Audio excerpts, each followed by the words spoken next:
talked about what rotation actually looks like. So you guys can switch down if you can see.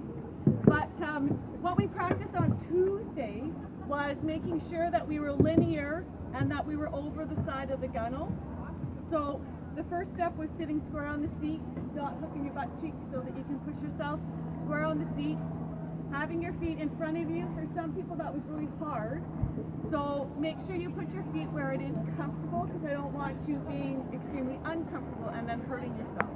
But if you can, having your feet in front is functionally better for your stroke, because when you have your feet behind you and you go to stroke, you have no stability, right?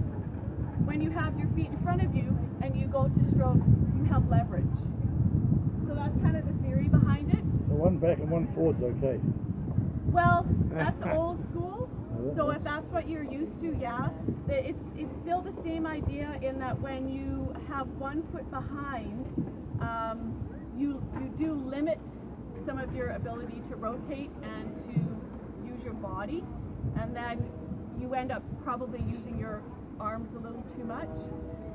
You do run into the same stability issue where when my foot is back here, I'm not as stable when I'm forward as when I am stable, or when my foot is forward.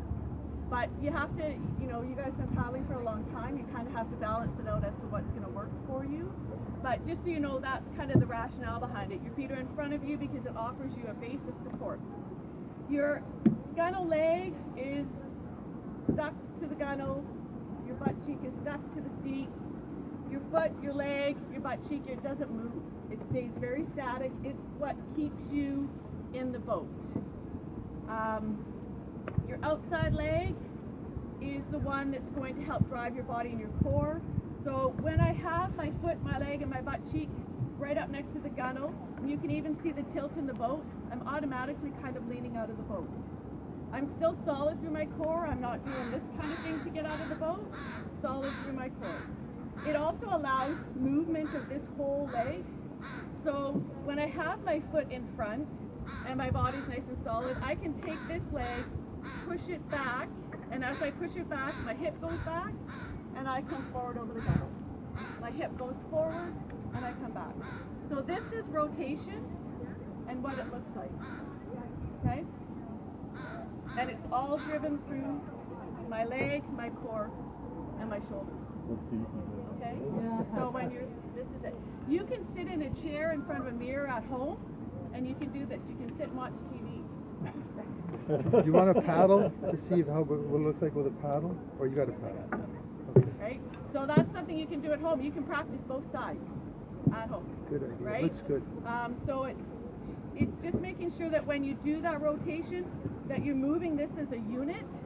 You're not just moving parts. So I'm not just moving my hips and trying to rotate. When I'm doing this, my legs aren't participating. Right? I have to use my leg to participate to get my full reach and my full stroke. Okay?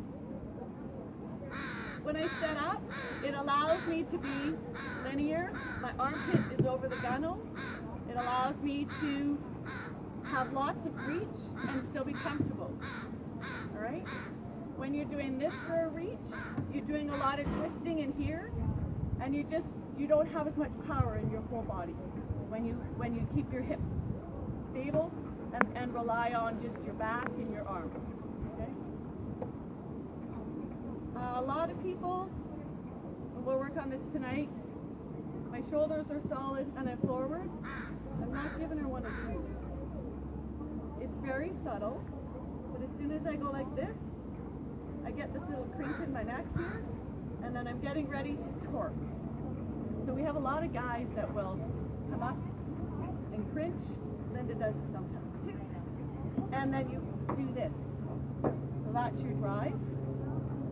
Okay? And what you want your drive to be is nice and solid in the water and push yourself up.